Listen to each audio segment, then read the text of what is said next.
Mesdames et messieurs, c'est un très grand plaisir de recevoir devant vous pour le dialogue avec la salle Laurent Alexandre. Il fait partie de ces médecins qui réfléchissent, puisqu'il est au départ urologue, donc chirurgien, mais il ne s'est pas contenté d'apprendre sa médecine et la chirurgie. Il a aussi dans son parcours en particulier l'ENA. Et Laurent Alexandre a créé un site internet que vous connaissez tous qui s'appelle Doctissimo. Et actuellement, il est PDG de plusieurs entreprises plutôt dans le domaine de la génétique et plutôt en Belgique. Laurent Alexandre, un grand merci d'avoir accepté notre invitation. Le dernier livre de Laurent Alexandre, je vous incite véritablement à le lire, s'appelle « La mort de la mort ».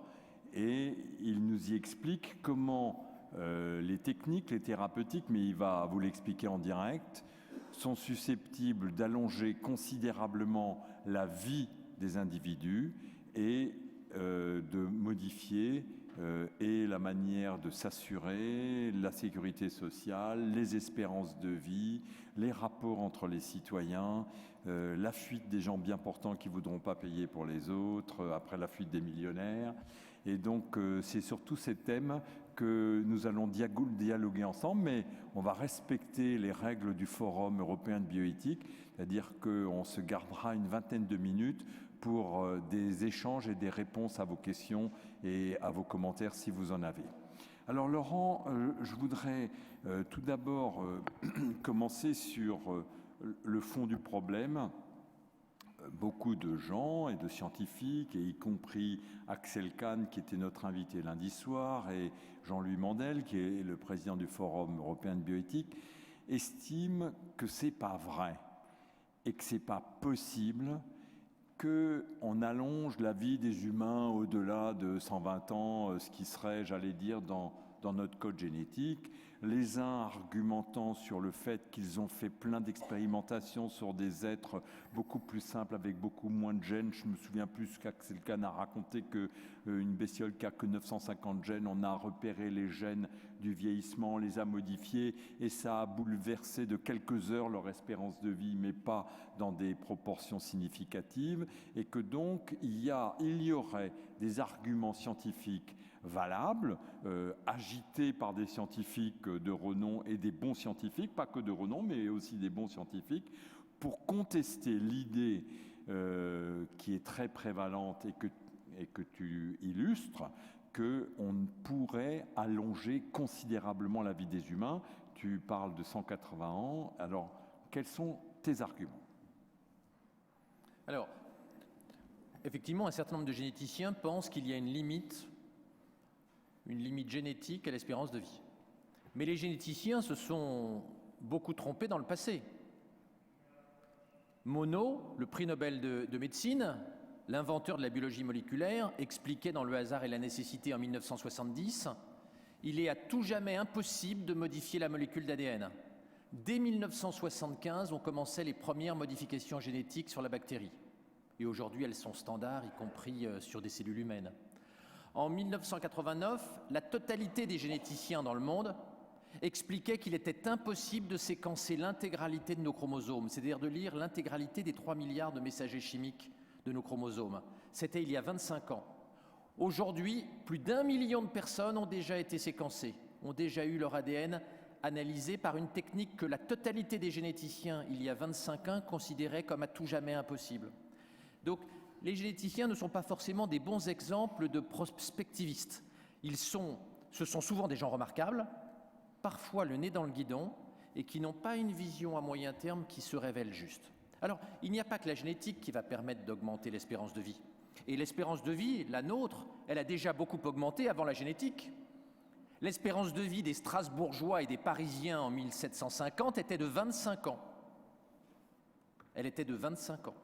On mourait à la naissance, on mourait en couche, on mourait de la diphtérie à 7 ans, on mourait de la tuberculose à 12 ans, on se faisait un bobo dans la cour d'école à 14 ans et on faisait une septicémie, on mourait, etc., etc. On mourrait de la rougeole, on mourrait de tout un tas d'infections qui aujourd'hui sont traitées. L'espérance de vie était de 25 ans, elle approche 85 ans. Notre espérance de vie a déjà triplé avant même l'arrivée des nanotechnologies, des biotechnologies avancées et de la génétique. Donc l'euthanasie de la mort est un processus qui a commencé il y a 250 ans. Aujourd'hui, l'idée, c'est que de nouvelles technologies vont permettre progressivement de faire reculer la mort. Les nanotechnologies, c'est-à-dire les technologies qui agissent à l'intérieur des cellules à l'échelle du milliardième de mètre. Les biotechnologies, la cellule souche, les thérapies géniques, ultérieurement les modifications de certaines enzymes qui régulent notre vieillissement. Également l'informatique. L'informatique va beaucoup faire, l'électronique va beaucoup faire sur notre espérance de vie. Et le cœur artificiel Karma en est un exemple chez les gens qui sont atteints d'insuffisance cardiaque en phase terminale, etc. etc. L'idée, c'est que ces technologies qu'on appelle les NBIC, N pour nanotechnologie, B pour biotechnologie, I pour informatique et C pour cognitique, c'est-à-dire les neurosciences, les sciences du cerveau, l'intelligence artificielle et la robotique vont faire augmenter l'espérance de vie au XXIe siècle. Mais dire cela, ce n'est pas forcément s'en réjouir. Vouloir vivre très longtemps suppose des modifications importantes de notre biologie et de notre génétique. Pour reprendre l'expression du directeur du développement de Google, et vous savez que Google est l'entreprise qui réfléchit le plus au monde sur le vieillissement et sur la mort aujourd'hui, il dit qu'il faut transformer l'homme 1.0, en un homme 2.0, un homme modifié par la technologie pour devenir immortel. Et il est vrai que vouloir faire reculer la mort significativement suppose de changer l'homme, suppose donc un changement de civilisation, un changement moral, un changement politique majeur. Donc, faire reculer la mort va devenir faisable dans les décennies et les siècles qui viennent. Il n'est pas du tout certain que ce soit compatible avec le maintien de l'humanité telle que nous la connaissons. Il n'est pas du tout certain que ce soit compatible avec la vision que nous avons tous dans cette salle de notre humanité et de ce qu'elle doit rester. Mais il est possible que nos descendants préfèrent être génétiquement, biologiquement modifiés pour moins souffrir, moins vieillir et moins mourir. Peut-être seront-ils plus transgressifs que nous, c'est-à-dire accepteront une grosse dose de technologie pour vivre longtemps. C'est ce que je pense. Je pense que plus nous avançons, plus nous sommes transgressifs. Et si on avait présenté le cœur artificiel Karma à nos grands-parents, ils auraient été affolés. Et pourtant, 100% des Français trouvent ça formidable, le cœur électronique artificiel. Il y a 80 ans, on aurait trouvé ça monstrueux. De même qu'on aurait trouvé monstrueux la fécondation in vitro, les bébés à partir de 3 parents qui viennent d'être autorisés en Angleterre cette semaine. Plus nous avançons, plus nous acceptons des technologies transgressives, des technologies modificatrices de notre humanité pour vivre plus longtemps. Et pourquoi avance-t-on de plus en plus vite ? On avance de plus en plus vite parce que la technologie va de plus en plus vite. D'abord parce que l'électronique, c'est-à-dire la puissance informatique, augmente très vite.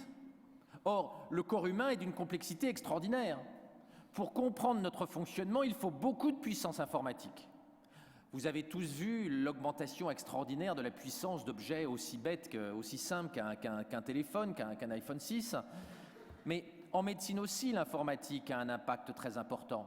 Pour comprendre nos chromosomes, pour comprendre le fonctionnement de nos gènes, de notre ADN, il faut analyser 20 000 milliards d'informations par malade. 20 000 milliards d'informations par malade. Vous comprenez bien que cela n'est possible qu'avec des ordinateurs très puissants. Or, justement, la puissance des serveurs informatiques, elle explose. En 31 ans, la puissance des serveurs informatiques a été multipliée par 1 milliard. Et elle va encore être multipliée par 1 milliard dans les 30 à 35 années qui viennent. Autrement dit, des choses qui sont intellectuellement impossibles à modéliser aujourd'hui vont devenir faciles dans quelques décennies à comprendre et à analyser, de la même façon que des choses qui semblaient impensables il y a 30 ans à faire sont aujourd'hui faciles, aujourd'hui où la puissance informatique a, comme je vous le disais, été multipliée par 1 milliard. Donc, nous avons une accélération du progrès technologique, avec des technologies qui galopent. C'est le cas des nanotechnologies, c'est le cas du séquençage ADN, et qui nous permettent d'aller plus vite sur la voie de la compréhension des maladies et de la mort. Si vous prenez le séquençage de l'ADN, son coût a été divisé par 3 millions en 10 ans. Le premier séquençage ADN, c'est-à-dire la première fois où on analysait les chromosomes d'un individu, ça a coûté 3 milliards de dollars et ça a été terminé en 2003. Aujourd'hui, ça coûte moins de 1 000 $. Ça a été divisé par 3 millions. Oui, nous sommes dans une phase où les technologies de la vie sont en train de galoper aussi vite que les technologies numériques. Cela se traduit par un pouvoir démiurgique, un pouvoir de plus en plus fort sur notre nature. Cela va se traduire dans les décennies qui viennent par une accélération de la lutte contre le vieillissement et la mort. Et comme je le disais tout à l'heure, ça va aussi se traduire par une interrogation, un questionnement de plus en plus violent de ce que nous voulons faire de notre humanité.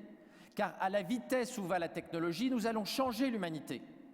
Et le drame, c'est que nous allons changer notre humanité sans y réfléchir. Alors bien sûr, il y a des initiatives formidables comme celle du professeur Nizan. Et ce que tu fais depuis quelques années est vraiment extraordinaire en invitant à la fois les scientifiques mais aussi le grand public à réfléchir à ces enjeux-là. Mais globalement, les politiques n'en ont rien à foutre. Les politiques ne comprennent rien à la technologie.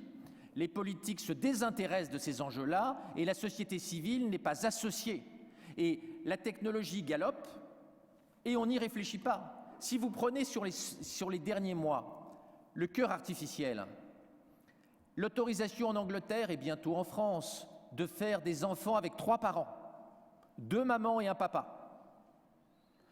Les premiers bras artificiels que l'on branche directement sur la moelle, les premiers dispositifs que l'on branche directement sur les nerfs des amputés, les implants intracérébraux dans un nombre croissant de maladies, la rétine artificielle chez les gens qui perdent la vue, l'augmentation des indications de la thérapie génique, notamment en cancérologie, où de plus en plus de malades sont traités par manipulation génétique de leurs globules blancs.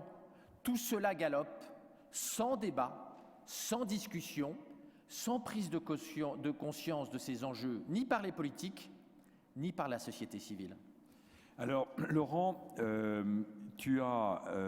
on a parlé, tu diriges une société qui s'appelle DNA Vision, mais il y a un nombre assez conséquent de technologies de l'ADN qui se créent. Tu as parlé de Google, mais il y a dans le monde, j'allais dire, des affaires, des structures de plus en plus importantes qui multiplient le séquençage d'ADN de personnes saines.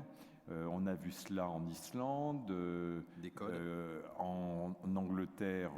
Cameron a libéré beaucoup d'argent l'été dernier pour séquencer le génome de 100 000 Anglais. Il y a ainsi de très nombreux exemples de structures qui séquencent les génomes d'un très grand nombre de citoyens. J'imagine d'ailleurs que juste séquencer le génome sans savoir ce qui arrive aux citoyens après n'a aucun intérêt. Donc aucun. Le seul intérêt du séquençage, c'est d'établir une corrélation entre l'ADN de quelqu'un et puis ses caractéristiques physiques et ses maladies. C'est pour ça que quand il n'y a qu'une personne séquencée, ça n'a aucun intérêt. Il y a aussi peu d'intérêt à être la seule personne séquencée au monde que d'être la seule personne au monde à avoir un téléphone. Si vous êtes le seul à avoir le téléphone, ça n'a aucun intérêt.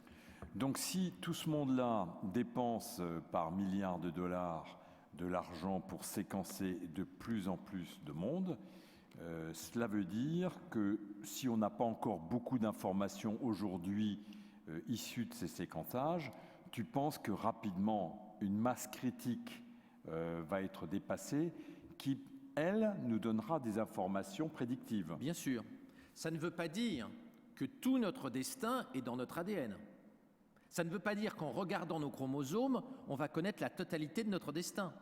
Avec les mêmes gènes de prédisposition au diabète, de type 2 par exemple, selon que vous faites du sport, que vous mangez léger, que vous n'êtes pas obèse et que vous préférez l'huile d'olive au beurre, ou qu'au contraire, vous faites 150 kilos, que vous ne faites jamais d'effort et que vous bouffez des hamburgers toute la journée, à la fin, vous n'aurez pas le même risque d'avoir un diabète de type 2. Notre destin génétique n'est pas absolu. Alors parfois, malheureusement, il l'est. Quand on a la mutation génétique qui donne la myopathie, on a malheureusement 100% de chance d'avoir une myopathie. Quand on a la mucoviscidose, on a 100% de chance de l'avoir. Mais dans un certain nombre de cas, nos caractéristiques génétiques ne sont pas un arrêt de mort. Nous pouvons, par la médecine et nous pouvons, par notre mode de vie, infléchir notre destin génétique. Quoi qu'il en soit, plus on va séquencer l'ADN de gens et plus on va le corréler à leur dossier médical, plus on va comprendre et plus on va pouvoir prédire. Cette notion de prédiction, elle est angoissante pour beaucoup de gens. Et elle est notamment angoissante pour beaucoup de gens parce que la prédiction va commencer avant la naissance, qui est un sujet que le professeur Nizan connaît bien. C'est qu'avant, on ne pouvait regarder que très peu de choses sur l'ADN d'un bébé.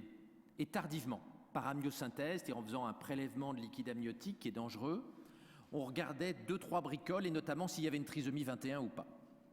Aujourd'hui, une nouvelle technologie permet de séquencer complètement l'ADN du bébé dans les premières semaines et de regarder pas seulement si le bébé a une trisomie 21, mais de regarder toutes les caractéristiques génétiques du bébé, caractéristiques physiques, mais aussi caractéristiques intellectuelles. Et parallèlement, les Chinois ont lancé un grand programme de séquençage des gens ayant des capacités intellectuelles élevées, de manière à repérer les variations génétiques qui expliquent les quotients intellectuels élevés, avec pour objectif d'augmenter le quotient intellectuel de la population chinoise au XXIe siècle. Donc nous rentrons dans une phase de prédiction et de sélection des bébés à des fins de bonne santé, mais aussi à des fins géopolitiques et géoéconomiques.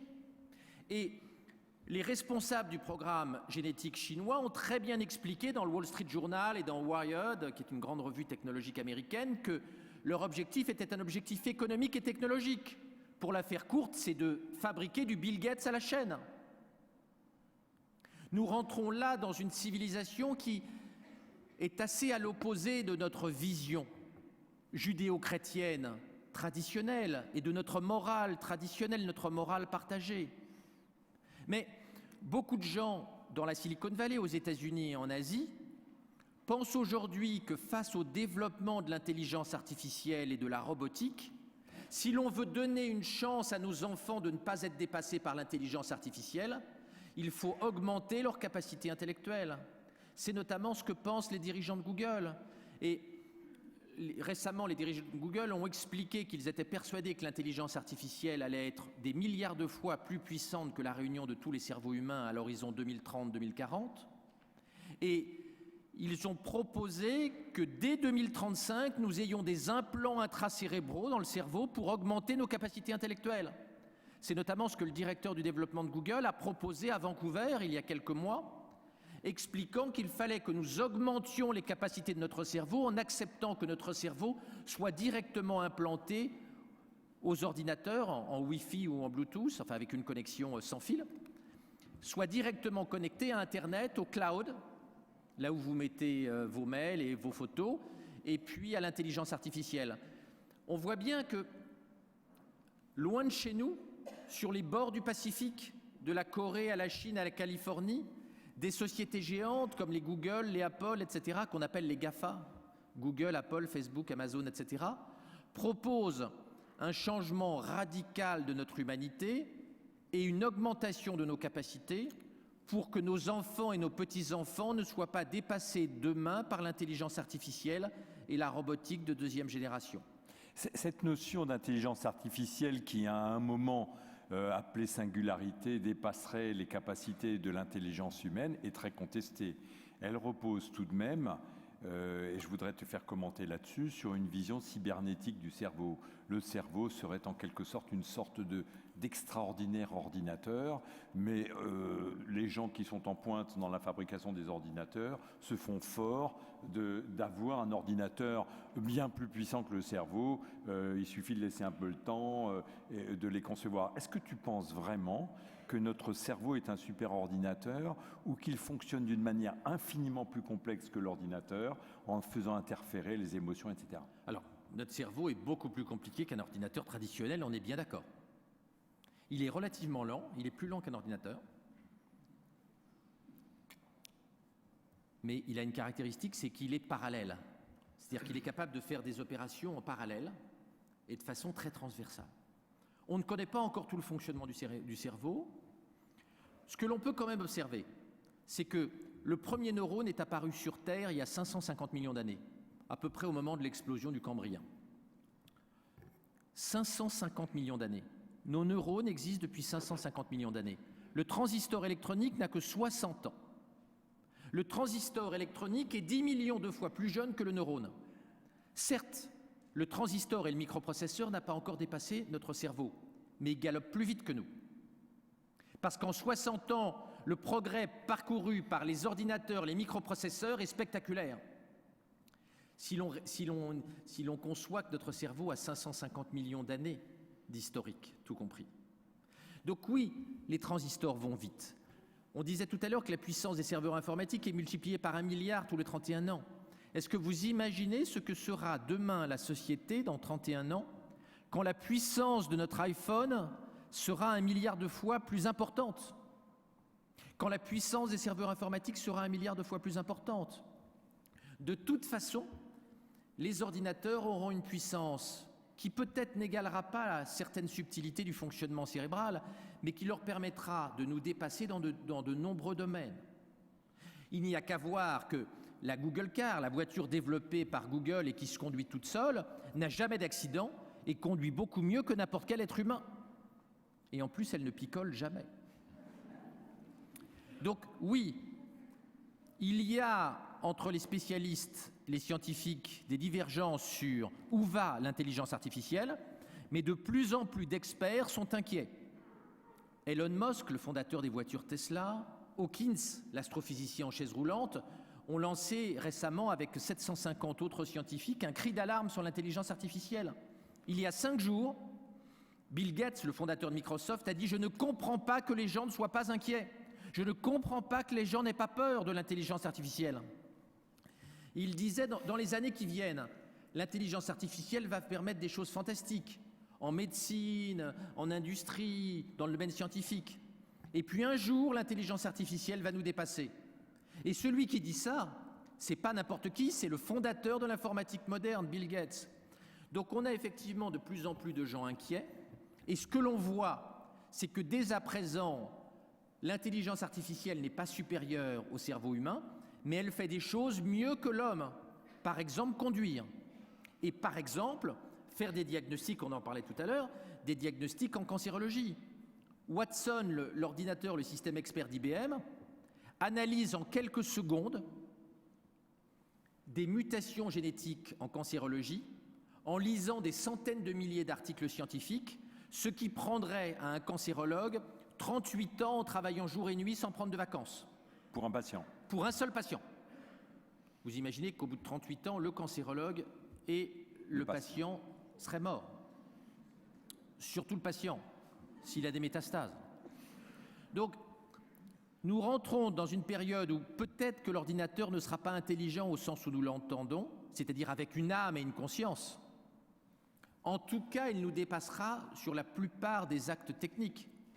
Bill Gates, encore il y a 6 mois, parlait à des hommes politiques et disait « Les politiques et la société civile ne comprennent pas ce qui se passe en matière d'intelligence artificielle. En 2035, il n'y aura plus d'infirmières, expliquait Bill Gates. Elles auront été remplacées par des automates intelligents. L'intelligence artificielle aura supprimé les infirmières dans 20 ans, nous explique Bill Gates, qui s'est rarement trompé en informatique. Donc oui, l'intelligence artificielle ne nous dépassera peut-être pas d'ici 2050. En tout cas, elle va se substituer à beaucoup d'emplois, beaucoup de jobs. Et on en a là. On voit ce que la Google Car, les voitures qui se conduisent sans chauffeur, vont faire à l'industrie du taxi, à l'industrie du transport, à des tas d'emplois où l'on conduit des voitures. Demain, les métiers médicaux vont être substitués par des machines. Il est clair qu'en 2035, nous ne nous ferons plus opérer par des chirurgiens en chair et en os. Je vous rappelle que quand vous montez dans un avion, contrairement à ce que vous pensez peut-être, même au décollage et l'atterrissage, c'est l'ordinateur de bord qui pilote, le pilote ne fait déjà quasiment plus rien. Et Airbus Industrie a réfléchi à ne plus mettre de pilote dans le cockpit dès 2030. Donc, cette intelligence artificielle pose des problèmes éthiques. Elle pose aussi des problèmes quand les gens de la Silicon Valley nous disent qu'il faut que nous nous mettions des nano-implants intracérébraux pour lutter contre l'intelligence artificielle et ne pas être écrasés par elle. Vous voyez que par ricochet, nous avons une cascade de conséquences éthiques et politiques et philosophiques auxquelles il va bien falloir réfléchir. Et si Bill Gates a raison et qu'il n'y aura plus d'infirmières en 2035, faut-il continuer à former des infirmières ? Alors, je voudrais te poser la question suivante. Le monde avance vite, même très vite, quand on regarde ce qui se passe en Asie, où ils n'ont pas lu Kant et où ils sont assez décomplexés face aux problèmes de bioéthique. Totalement décomplexés. Totalement, donc ils n'ont pas de comité national. Ils sont par rapport à la bioéthique ce que nous étions avant Hitler. Hein, il faut se souvenir que Winston Churchill était le président de l'association eugéniste anglaise.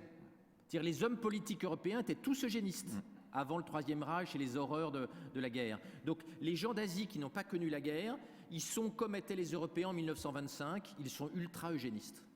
Alors, ma question est la suivante. Est-ce que nous sommes contents de notre vivre ensemble, nous les Français, on a nos petites règles à nous les Français, et est-ce que ce que tu décris pourrait ne concerner que les autres? En d'autres termes, est-ce qu'on peut se construire une ligne maginogénétique et être à l'abri... Enfin, biotechnologique au sens large, hein, pas seulement génétique. Et être à l'abri de tout ce que tu viens de nous décrire? Non, nous ne serons pas à l'abri. Borgström, l'intellectuel anglais spécialiste de ces sujets-là, a publié un gros papier récemment où il a montré à quelle vitesse la sélection des embryons pouvait augmenter le quotient intellectuel d'un pays. Il a montré qu'on pouvait augmenter de 60 points le quotient intellectuel en peu de temps et de 120 points dans une deuxième étape. Si on augmentait de 60 points le quotient intellectuel moyen des Français, Bill Gates et Jacques Attali seraient à peine dans la moyenne, dans la première étape, et dans la deuxième étape, ils seraient handicapés mentaux par rapport à la moyenne. C'est-à-dire qu'ils seraient, en valeur relative, l'équivalent d'un trisomique aujourd'hui dans la société française. C'est-à-dire complètement marginalisé. Donc, à partir du moment où un pays déciderait de faire de la sélection d'embryons sur la base de son patrimoine génétique intellectuel, il pourrait augmenter considérablement le quotient intellectuel du pays et donc écraser les pays qui ne suivraient pas la même voie. Cela dit, même dans un pays très judéo-chrétien comme les États-Unis, 28% des Américains souhaitent, pour leurs enfants, utiliser les techniques de sélection génétique pour avoir des enfants plus intelligents. Dès à présent, presque un Américain sur 3 souhaite produire des enfants plus intelligents grâce aux nanobiotechnologies. Donc, la société est malheureusement mûre pour cette évolution sans avoir réfléchi à toutes les conséquences en cascade. Car derrière, il n'y a plus de fin, il n'y a plus de limite. Il y a une guerre permanente entre les cerveaux biologiques et entre les cerveaux biologiques et l'intelligence artificielle. Et la réflexion philosophique politique sur ces sujets-là n'a pas commencé. En réalité, nous avons mis le doigt dans l'engrenage eugéniste quand nous avons généralisé le dépistage de la trisomie 21 sans aucune réflexion politique. Aucune réflexion politique. Et dans notre pays, comme vous le savez, il n'y a qu'un trisomique sur 30 qui survit au dépistage, à peu près. Tu montes comme si j'en étais le responsable. Je sais bien que tu n'en es pas responsable. Et personne n'y a jamais réfléchi.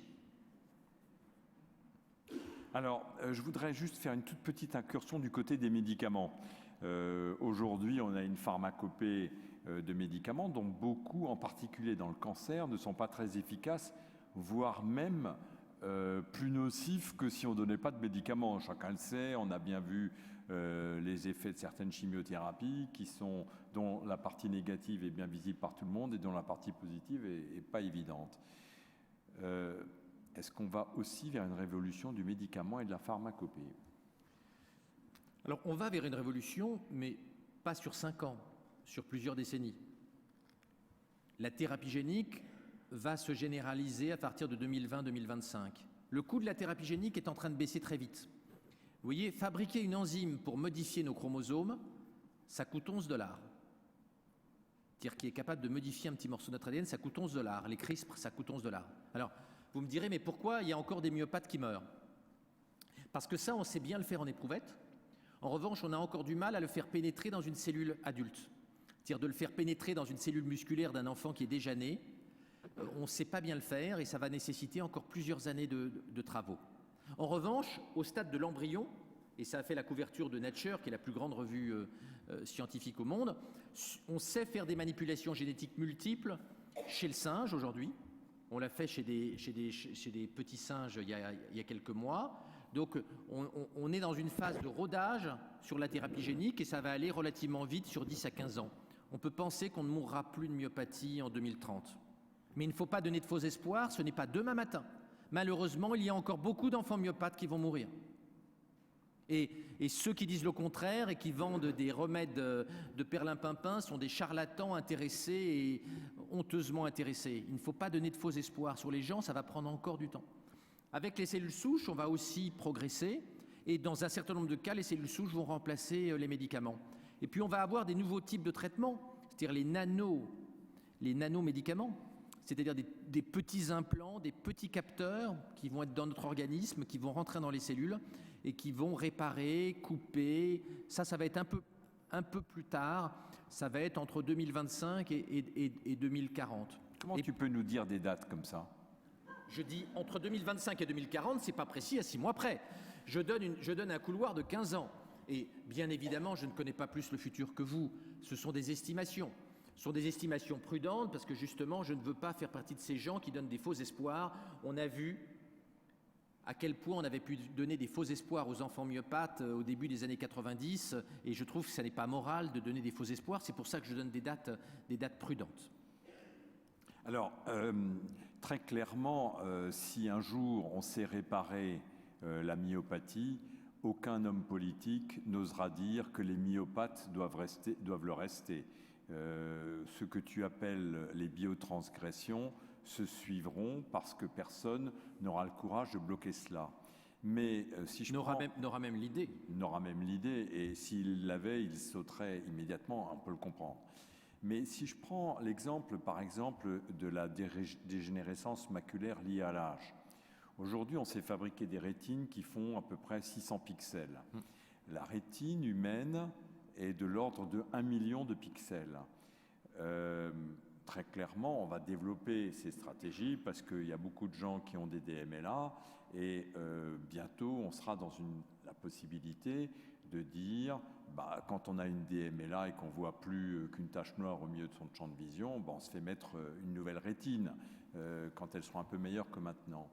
Mais quand on aura des rétines qui font plus d'1 million de pixels, pourra-t-on dire aux gens de ne pas se faire implanter des rétines haute définition au prétexte que ce n'est pas une maladie et qu'on leur dira de le payer eux-mêmes? Mais est-ce que tu vois une différence entre les stratégies pour réparer l'homme et des stratégies pour l'augmenter? Mais tu le dis très bien, il n'y a pas de séparation entre la réparation et l'augmentation. Raphaël a parlé Israël a parlé de la dégénérescence maculaire liée à l'âge. Ce n'est pas un petit enjeu. 1 sur 3 d'entre nous dans cette salle va avoir une dégénérescence rétinienne liée à l'âge. Si ça n'est pas vous, statistiquement, c'est votre voisin de gauche ou votre voisin de droite. Ça jette un froid. Nous, on n'est que deux à la tribune. Nous on échappe à ça. Donc la DMLA, elle va nous concerner.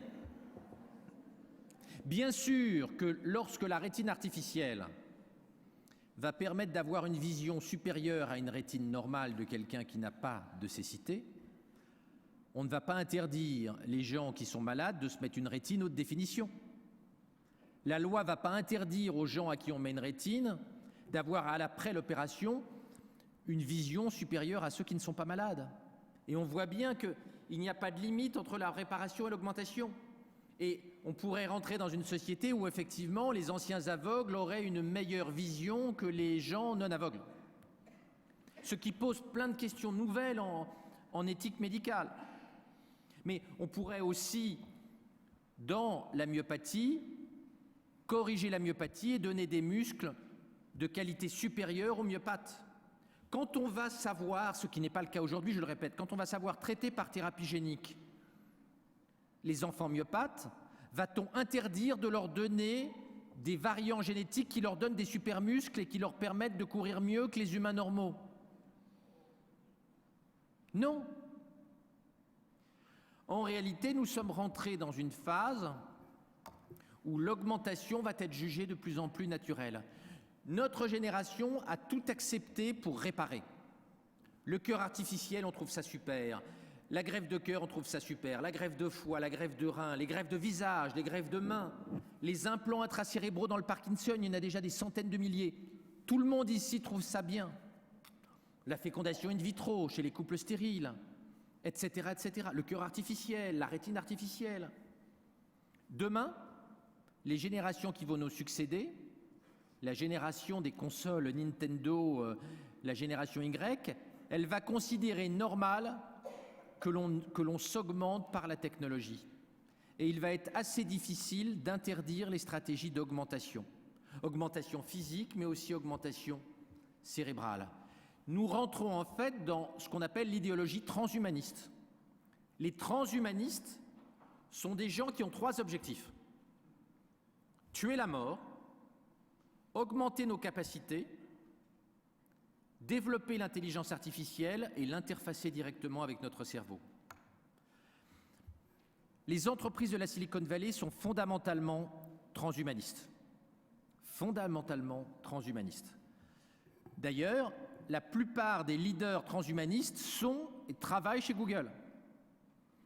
C'est pour ça que Google a créé plusieurs sociétés dont l'objectif est de lutter contre la maladie et contre la mort, notamment Calico, qui a pour objectif d'augmenter notre espérance de vie de 20 ans d'ici 2035. De 20 ans d'ici 2035. Ça veut dire que l'espérance de vie en 2035 serait de plus d'1 siècle en moyenne. C'est la raison pour laquelle Google est le leader mondial de l'intelligence artificielle. C'est la raison pour laquelle Google, au travers de ce que disait Kurzweil à Vancouver, ce que je vous disais tout à l'heure, a pour objectif d'interfacer notre cerveau avec des implants électroniques pour augmenter nos capacités intellectuelles. Google est l'épicentre du projet transhumaniste sur Terre. Et en réalité, les transhumanistes, ils ont gagné la bataille des cœurs sans livrer bataille. Vous ne savez pas ce que veut dire transhumaniste, vous ne savez pas ce que veut dire transhumain, mais vous êtes pour les greffes d'organes, vous êtes pour la rétine artificielle, vous êtes pour le cœur artificiel, vous êtes pour la thérapie génique chez les enfants myopathes en train de mourir, vous serez pour la thérapie génique dans le cancer. Nous sommes transhumanistes sans nous en être rendus compte. Surtout qu'on n'en a pas débattu. Je voudrais, avant de donner la parole à la salle pour quelques questions, t'interroger encore sur, on est dans une semaine où on parle de la santé et de l'argent, et il y a dans ce que tu écris des choses intéressantes sur l'avenir, par exemple, de nos systèmes sociaux de sécurité sociale dans un tel contexte. Est-ce que cette médecine coûtera moins cher? Je sais que tu vas me dire non, elle coûtera bien plus cher. Au début. Qu'est-ce que deviennent des règles de fonctionnement ensemble aussi importantes que la sécurité sociale dans l'avenir que tu nous dépeins? Alors, tout à l'heure, tu parlais du vivre ensemble harmonieux. Le vivre ensemble, il n'est pas parfaitement harmonieux dans notre société, sinon on n'aurait pas eu ce qui s'est passé au mois de janvier avec les assassinats massifs de journalistes. Il ne faut pas imaginer que le fonctionnement social soit aussi harmonieux que ça. Où va la société? Alors, des problèmes de sécurité sociale, il y en aura, même si ces technologies vont assez rapidement coûter pas très cher. On a vu que le coût du séquençage ADN s'est effondré, le coût de la thérapie génique il va baisser. En réalité, cette médecine basée sur les nanobiotechnologies, sur l'informatique, elle va voir son coût baisser très vite. Donc le principal problème, de mon point de vue, n'est pas un problème économique, c'est un problème politique. Jusqu'où changeons-nous notre humanité pour moins mourir? Jusqu'où changeons-nous notre humanité pour ne pas être déclassés au moment où la robotique et l'intelligence artificielle fusionnent? Ce sont ces questions-là qui me paraissent plus importantes que des questions économiques qui, à mon avis, vont se régler relativement facilement, même s'il pourra y avoir des tensions dans un premier temps. Est-ce que tu ne penses pas qu'il risque d'y avoir une opposition citoyenne extrêmement forte à toute la médecine prédictive, car enfin, savoir quels sont les 300 gènes défectueux que chacun de nous possède sans avoir le premier début du commencement d'un traitement, voire d'une prévention, c'est quand même pas quelque chose de très sympathique. Bien sûr. Et on risque d'avoir des lobbies citoyens qui diront pas de ça chez moi, je ne veux pas en entendre parler, les cartomanciennes à la rigueur elles pouvaient se tromper, mais là non. Bien sûr. On va avoir des oppositions et elles seront ultra marginales. D'abord parce qu'on pourra traiter progressivement, et puis parce que progressivement, ces mutations génétiques, nous ne les aurons plus parce que nous allons faire sur ces gènes anormaux la même chose qu'on a fait sur la trisomie 21. Quoi que nous en pensions, toi et moi. C'est-à-dire qu'on voit bien que la société, très utilitariste comme elle est, a choisi sur la trisomie 21 d'éradiquer quasiment cette pathologie. Seulement un trisomique sur 30 qui survit au dépistage, je le rappelle. Il n'y a pas de raison que la société ne fasse pas la même chose sur la mucoviscidose. Et il y a d'ailleurs plus de raisons parce que le trisomique 21, il n'est pas déprimé, il est heureux, il ne souffre pas et il a une espérance de vie quasi normale aujourd'hui, alors que le myopathe, il souffre et il meurt à l'adolescence, parfois dans l'enfance, dans les formes les plus graves. Donc ce que la société a fait sans se poser de questions sur la trisomie, elle fera la même chose sur la myopathie, la mucoviscidose ou les maladies cérébrales handicapantes. Alors, comme promis, chose due, on va essayer de passer plusieurs questions ensemble de manière à ce que tu puisses répondre globalement à la fin. Et donc, la parole est à vous. On va faire passer le micro et peut-être mettre la lumière dans la salle.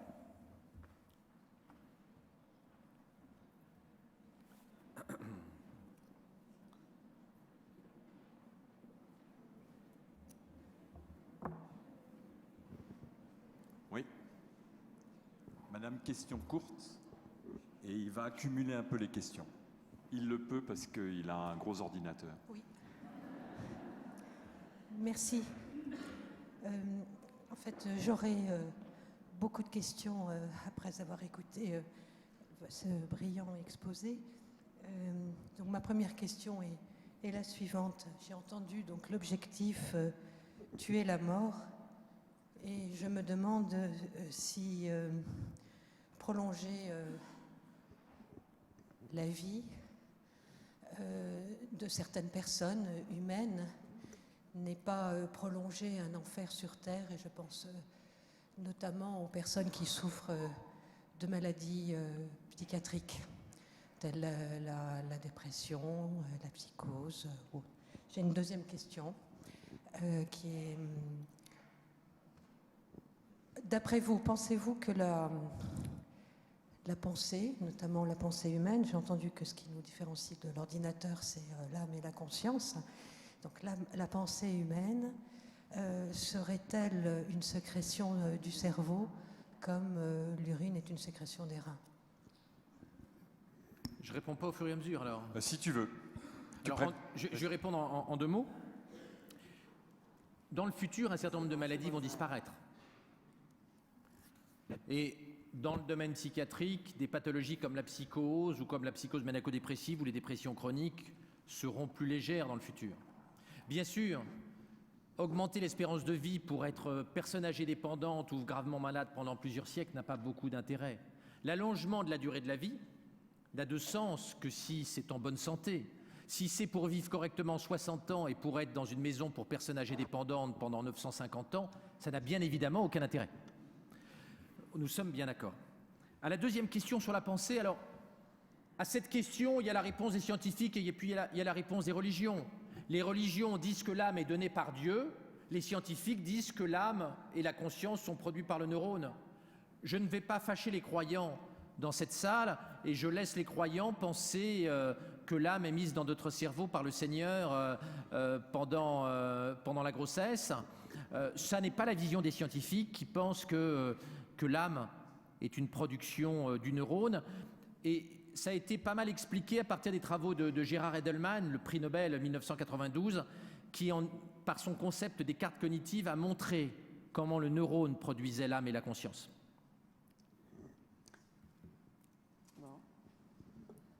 Merci beaucoup Richard Camelet pour ce brillant exposé optimiste. Pas si optimiste que ça. Non, c'était une boutade. Par contre, vous nous avez demandé si dans cette salle, si on nous demandait est-ce qu'on est d'accord pour un cœur artificiel, pour des yeux artificiels, je pense qu'on sera une très large majorité à dire oui. Par contre, il n'y a peut-être pas trop jeunes, mais si on nous demande aujourd'hui si on est d'accord pour brancher notre cerveau à un ordinateur, on sera peut-être beaucoup plus nombreux à dire non, ça on n'en veut pas. Et est-ce que notre rôle, c'est pas de réagir là-dessus? Alors, on va encore prendre deux questions, si vous voulez bien. Vas-y, réponds. Je réponds en vitesse. Aujourd'hui, même moi, je ne suis pas très fanat à ce qu'on me mette des implants intracérébraux. En revanche, mon plus jeune fils, après m'avoir vu expliquer que j'étais pas pour à la télé, m'a dit « Mais papa, t'exagères. Pourquoi tu veux pas avoir ton cerveau directement branché sur l'intelligence artificielle? Ce serait quand même beaucoup plus pratique. » Et effectivement, il ne comprend pas. Il trouve que je suis un bioconservateur, par opposition aux transhumanistes, et il trouve que ce serait vraiment extraordinaire d'avoir une augmentation extrêmement forte de nos capacités intellectuelles et cognitives en étant directement branchés sur une puissance de calcul extérieure. Donc je pense qu'il va y avoir un gap générationnel entre les vieux cons comme moi et puis la génération d'après qui va être d'accord pour cette transgression ultime. On est toujours le bioconservateur de quelqu'un. Toujours. Ou le transhumaniste.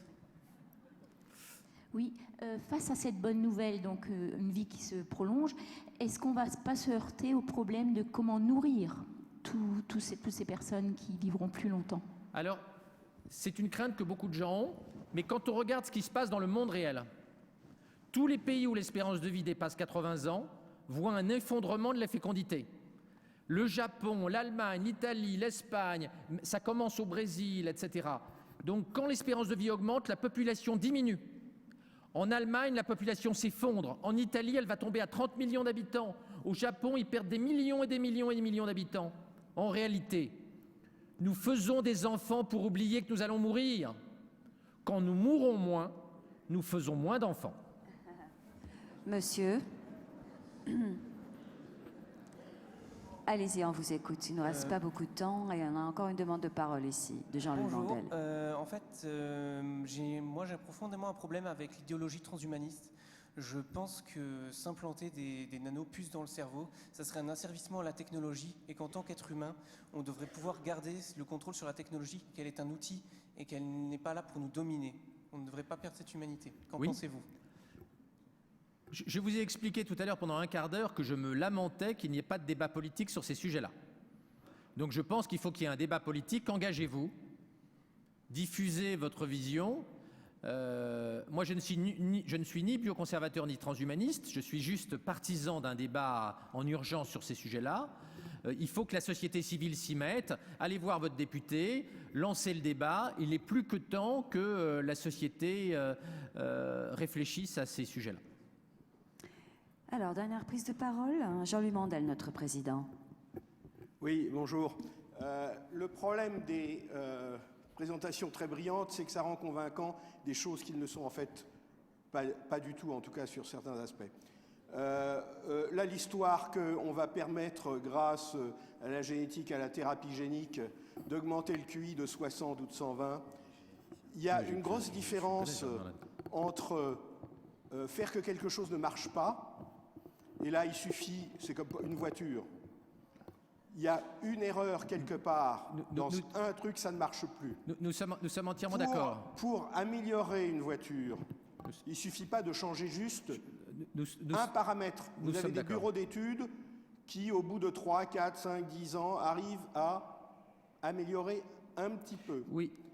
Donc, ce que je veux dire, d'abord, tous les gens qui disent qu'on va comprendre les paramètres génétiques de la superintelligence, etc., jusqu'à présent, il y en a qui ont essayé. Alors, c'était peut-être pas les bonnes technologies, mais enfin, c'est des technologies qui permettaient de trouver les gènes d'Alzheimer, qui permettaient de trouver les gènes de diabète de type 2, de Crohn, etc. Je pense que la complexité de ce qu'on appelle intelligence, et d'ailleurs, il n'y a pas une intelligence, Il y a des tas de manières de répondre à notre environnement avec intelligence, mais des intelligences différentes. Donc je pense qu'il ne faut pas trop s'inquiéter d'avoir M. Bill Gates dans 50 ans l'équivalent de personnes avec une trisomie 21 à l'heure actuelle. Alors, je suis tout à fait d'accord avec vous. D'ailleurs, dans La mort de la mort, j'explique ce que vous venez de dire sur 50 pages. Il est clair qu'il y a une asymétrie entre les variants génétiques qui donnent des handicaps et les variants génétiques qui favorisent de bonnes capacités cognitives. On sait bien que l'épistasie, c'est-à-dire les interactions entre variants, sont majeures. On sait bien que les technologies de recherche des variants ont surtout cherché sur l'exon, alors qu'il y a beaucoup dans le non-codant de variants impliqués dans la cognition, et notamment les longues ncRNA, pour parler un peu technique. Nous sommes entièrement d'accord. Ça va être plus long que certains experts le pensent, mais il n'y a pas de doute qu'avec des effectifs énormes, et en faisant du whole genome, on va trouver des variants. On n'expliquera peut-être pas toute la variance tout de suite, mais sur quelques décennies, il y aura de la place pour faire de l'eugénisme. De toute façon, il y aura de la place pour faire de l'eugénisme en éliminant, entre guillemets, les mauvais variants. Ça, c'est clair. Pour les bons variants, je suis d'accord avec vous, ça va prendre du temps. Je pense que le programme chinois de séquençage des surdoués est sous-dimensionné en effectifs, et ce n'est pas avec 2300 personnes à QI supérieur à 160 qu'ils vont trouver. Il va falloir des dizaines, peut-être des centaines de milliers de personnes pour trouver un nombre de variants significatif. Je suis tout à fait d'accord avec vous. Je vais me réserver la dernière question, mais on pourrait t'écouter pendant des heures, Laurent, et un grand merci d'avoir semé le doute, mais j'ai vu beaucoup de sourcils froncer à l'idée d'avoir notre cerveau qui se transfère dans le cloud. Ça n'est pas ma proposition, c'est la proposition de Google, hein, oui, que tout le monde utilise tous les jours ici. Il y a beaucoup de gens qui estiment qu'heureusement que la boîte crânienne est opaque et qu'on ne voit pas à l'intérieur de nos pensées. Mais une dernière question qui est plus personnelle. Comme tu t'approches de toutes ces questions, puis que c'est vraiment l'objet de ta réflexion et de ta réflexion intelligente depuis de nombreuses années, à titre personnel, es-tu transhumaniste? Alors, je suis un expert du transhumanisme. Ça, tout le monde est d'accord là-dessus. Ma conviction, c'est que les transhumanistes vont gagner. Parce que nous sommes tous transhumanistes sans nous en rendre compte. En revanche, ce n'est pas parce que je suis un expert du transhumanisme que je suis forcément transhumaniste. Tous les historiens spécialistes du Troisième Reich ne sont pas forcément néo-nazis. Je suis considéré par les transhumanistes comme assez bioconservateur. Je ne suis pas considéré par les transhumanistes comme transhumaniste. Et d'ailleurs, si vous regardez mes 30 derniers articles dans Le Monde, la plupart sont plutôt hostiles au transhumanisme, ou en tout cas appellent à un débat équilibré entre bioconservateurs et transhumanistes, et pensent qu'il ne faut pas laisser l'idéologie transhumaniste décider de l'avenir de l'humanité en catimini et en vitesse sur quelques décennies. Car même si ce que le professeur Mandel disait est tout à fait juste, la technologie ne permet pas tout de suite. La technologie va quand même permettre beaucoup de choses dans les 50 à 100 prochaines années. En tout cas, suffisamment pour changer l'humanité. Peut-être pas sur toutes ses facettes, mais sur beaucoup de facettes. Et il ne faudrait pas que ce changement d'humanité, cette humanité 2.0, je le répète pour reprendre l'expression des dirigeants de Google, arrive sans débat politique, arrive sans que nous ayons eu collectivement l'occasion de participer à ce débat. Il ne faudrait pas que le débat n'ait jamais eu lieu. Et nous sommes là pour faire ce débat. Merci Laurent Alexandre pour tes explications extrêmement claires. Super. C'est le dédicace ? Ouais. Mais je t'ai déjà lu dans le détail. Oui, je sais. On va vous demander... Oui. Enfin, en tout cas, nous ne sommes pas allés plein de fois au téléphone, par mail. Un grand merci à toi. Non, merci à toi. Alors, on va vous demander encore un dernier service. Oui. Si vous êtes d'accord. Mais il faut que j'aille prendre mon avion quand même. Ouais, mais juste une minute. Interview pour le site internet.